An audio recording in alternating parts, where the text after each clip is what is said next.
Hey guys, YouTuber Nerd here. Alright, now here I am continuing on with these Halloween movie reviews for the year.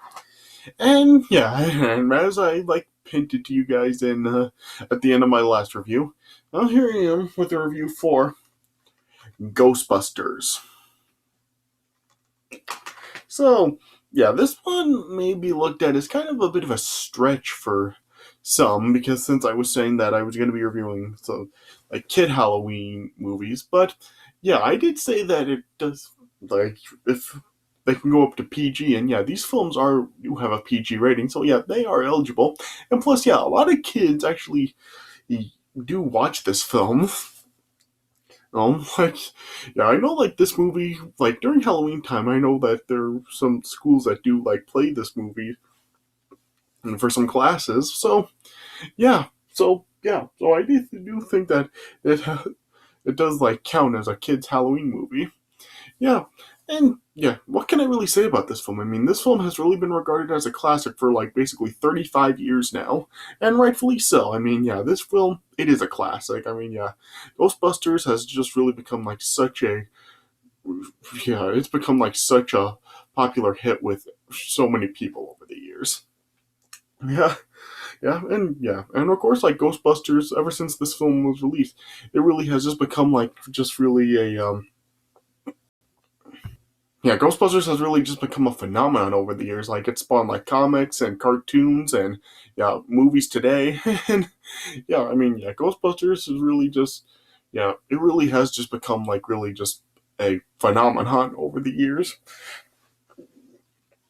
And yeah, rightfully so. I mean, yeah, and yeah, this film just, yeah, it really is just an absolute classic. I mean, yeah, I have watched this film. It's not a film that I have really seen regularly. It's not a film that I have watched so many times ever since I was a kid. But yeah, I have watched it multiple times before, and yeah, and I do enjoy it.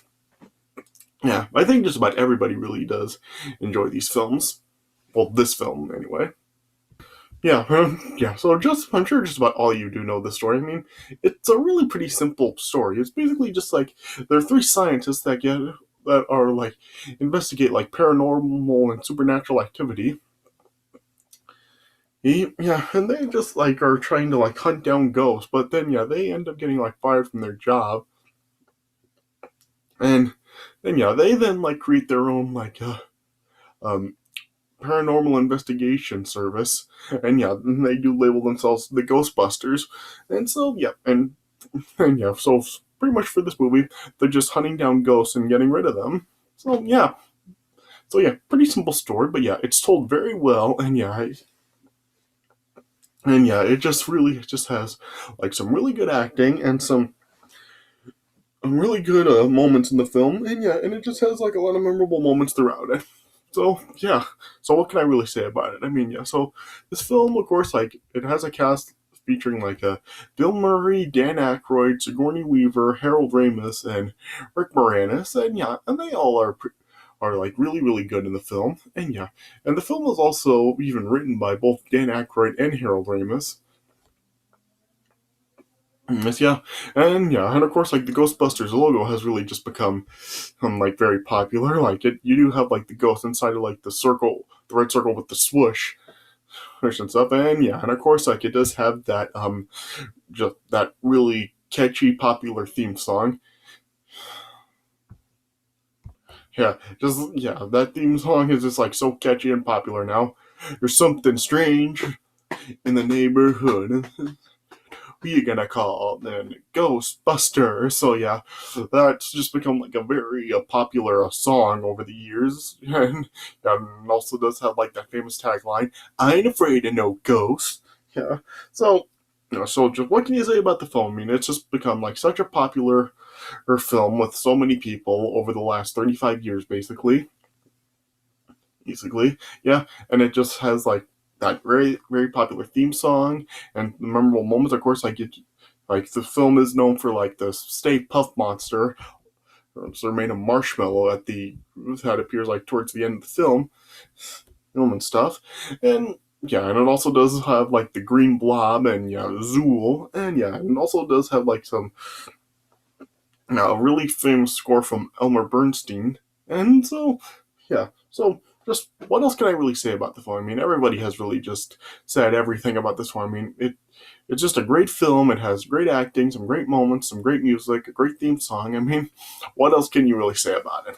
So yeah, the film is just yeah, it is a classic, and yeah, and it's awesome. I mean, yeah, I would recommend it, but yeah, you probably like likely have already seen it. I mean, I don't know if there's anybody that really hasn't seen the film. Yeah, I mean, just yeah, everybody has watched it. So what do I even need to recommend it? So yeah, Ghostbusters is a classic. So I would give it a 3.75 stars out of 4. Just yeah, a great film. All right, so yeah, so let me not waste much time on this because yeah, what can I really say about it? So yeah, let me just go through the premise of the film. Probably just gonna skim right through it because yeah, you will all pretty much do know the premise of it. So as the film opens, it shows that three scientists at Columbia University, Peter Venkman, Ray Stantz, and Egon Spengler, are like scientists that are investigating like paranormal and supernatural activity, like I said. And as a when they like end up like investigating like a ghost manifesting the New York Public Library, they end up getting fired by the dean, and their credibility of their research ends up being dismissed. So yeah, and then in response, they then like started their own group known as the Ghostbusters, which yeah is a paranormal investigation and illumination service, and yeah they confer or like disused a disused firehouse and develop like high tech equipment to like vacuum up the ghost. Like they have like these vacuum packs that they suck up the ghost, and yeah, they also do like have beams that can fire from there. Yeah, admittedly, like the effects in this film they really haven't aged too well, but I mean, yeah, it is like a 35-year-old film, so yeah, can you really say about it? Yeah, yeah, and then there was this a cellist, Dana Barrett, and she watches a television ad for the Ghostbusters, and she's like dismissive about it. But then after like she's like discover has a paranormal encounter in her kitchen with like eggs on her counter, like just like cracking and cooking themselves, and even like when she looks in her fridge, she just sees like there's like all this like paranormal stuff like in her refrigerator, and even like she sees he's a creature that's uttering the word Zool. Well, then she ends up like reluctantly calling the Ghostbusters. Yeah, and then yeah, Venkman then like came to her house to investigate it, but yeah, nothing. There wasn't no more paranormal activity going on, so he then just reassured her about it, and then like he started like a romance with her. Yeah, and then as it progressed, like it showed that like the Ghostbusters business like ended up being slow, but yeah, then they ended up being hired to remove a ghost from the Cedric Hotel, and yeah, but then yeah, Egon then like just was telling them like never to actually to cross the energy streams of their proton pack weapons as it could cause like a catastrophic explosion. And then yeah, then it showed them they ended up like catching the ghost there, which was like this like small green blob, and then yeah, they ended up depositing it in a special containment unit in the firehouse. And actually, then over time, like their business then ended up like skyrocketing as the paranormal activity was just increasing around New York City. But then yeah, and because they were getting so much business, they then like hired a fourth member of their group to cope with the demand, Winston Sedmore. Yeah, yep. And then yeah, but then yeah, then after like a an environmental protection agency inspector, Walter Peck, was like suspicious of their operation. He then like wanted to evaluate the equipment, but after like Venkman insulted him, he just ended up storming out. But then yeah, then Egon was then just like warning the team that their increase in supernatural activity is like starting to be dangerous, and the equipment is at risk of falling of or failing under the stress. Yeah. Yeah, but then later on, as like Venkman met up with Dana again, then he just was like sharing with her that Zool was a demigod that was worshipped as a servant to Gozer the Gazarian, which was a shape-shifting god of destruction, and then he just was then convinced Dana to just discuss the case further, or when they were over dinner that they went out to, yeah. But then, yeah, later on that night, after Dana returned home, the Zool then appeared again, and then, yeah, she just ended up being, like, supernaturally assaulted and possessed by the Zool.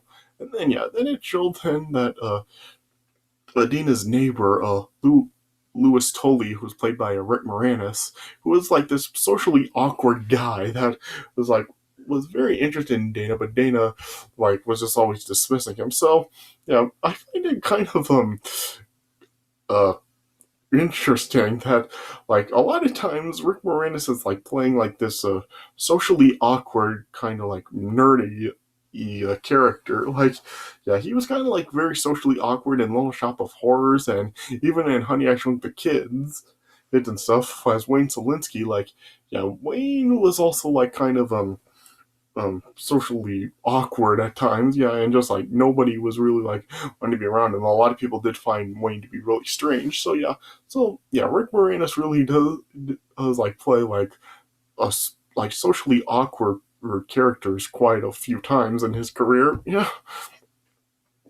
yeah. But anyway, then then like in his apartment as he was like having like a party, like there was a other like identical entity like Zool that ended up manifesting, and that was like chasing Lewis just like around the town, and then eventually ended up possessing him. Yeah. Yeah. And then, yeah, later on, as Venkman then arrived at Dana's apartment, and then he just ended up, like, seeing, like, Dana was possessed by the Zool, but, yeah, he was, like, claiming to be the gatekeeper, and then it just, like, showed her, like, rising from her bed on her own, similar to, like, Reagan rising in The Exorcist, yeah. Yeah, and then then it showed that Lewis was also possessed, but yeah, police officers ended up finding him, and yeah, he just like told them that his name was Vince Clortho, the key master of Gozer, and yeah, then the Ghostbusters then all set out to uh, find them, and then they then and like had to regroup, but they had to also like just keep separate from everyone, yeah. And then then later on, Peck then like like ordered the Ghostbusters to be arrested, and then wanted their ghost containment system to be deactivated. He did, and then Venkman was then just like telling them not to shut it down because Disaster couldn't sue, but nobody listened, and then the shutdown then ended up just causing a huge explosion that released all the captured ghosts, and then the Ghostbusters ended up being detained, and then it just showed like all the ghost spirits then just like swarming all over town. Yeah. Yeah. And then then later on, like as they were in jail, like Ray and Egon then like revealed that Dana's apartment building is the true source of the supernatural increase. He said so. Then Evo Shander, an architect, then and who was also like a genius and leader of a Gozer worshiping cult, that he actually did design it to channel ghosts for the purpose of ending the world. Yeah, and then after like seeing like all the chaos in the city, then the Ghostbusters then were released by the mayor. Yeah, and it also showed that Luis or Vince then was able to manage to escape as well in the confusion, where he then like met up with Dana or Zool. Yeah, and then the two of them then ended up like opening the gate on top of the apartment building that like leads between the dimensions, and then they transformed into like supernatural creatures just as the Ghostbusters then arrived, and then then like Gozer in the form of a woman ended up arriving, and Ray like was trying to reason with her at first, but then it ended up like it like didn't pay off, like it was to no avail.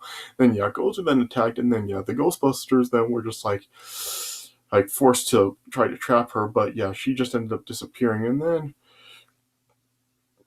Yeah, but then, yeah, through a disembodied voice, yeah, she just was like telling the Ghostbusters, choose the form of the Destructor, and then, yeah, Ray inadvertently ended up like recalling a beloved corporate mascot from his childhood.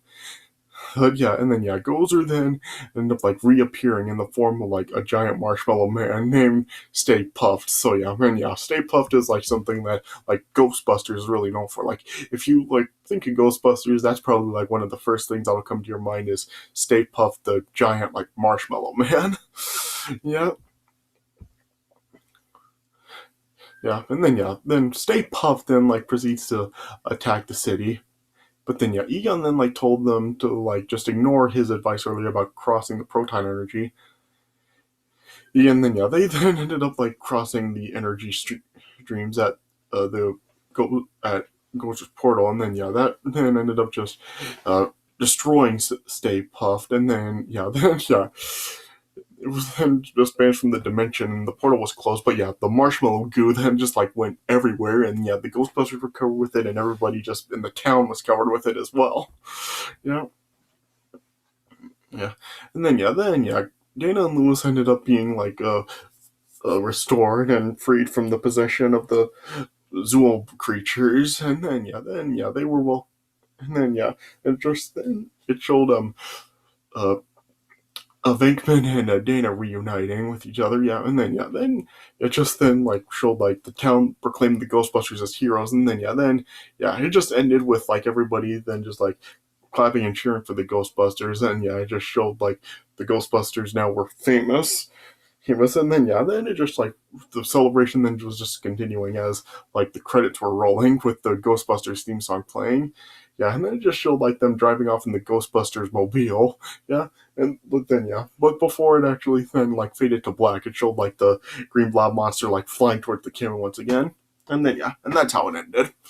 So yeah, so like I said, 3.75 stars out of 4. I mean, yeah, Ghostbusters has just been absolute classic. I mean, yeah, and yeah, this movie really did like just start the phenomenon of Ghostbusters. Like I said, it led to like comics and cartoons and a whole bunch of other movies. With it, of course, like spawned a sequel, and yeah, it also like led to like the new Ghostbusters movie that just came out. Like, what was it like? Last year or the year before or something, and yeah, and of course that has a sequel coming too. So yeah, but yeah, this was the film that really did like just start the huge phenomenon that Ghostbusters is today. So yeah, so what can I really say about it? Yeah, I mean, like I said, I mean, I would recommend it, but yeah, let's face it, you have already seen it. I mean, everybody has really seen this film, so I don't even really need to recommend it. But yeah, Ghostbusters, it is just a classic. So yeah, so like I said, 3.75 stars out of 4, just a great classic. All right. Yeah, so I guess that's all I really have to say about it. So, yeah, so I guess that's all for my review of Ghostbusters. So I hope you enjoyed this review. And yeah, and like I said, of course, like this film did end up spawning a sequel. So yeah, that is what I'm going to be reviewing next tomorrow on Halloween to finish up these reviews. So stay tuned for my review of Ghostbusters 2 coming tomorrow to conclude these Halloween reviews.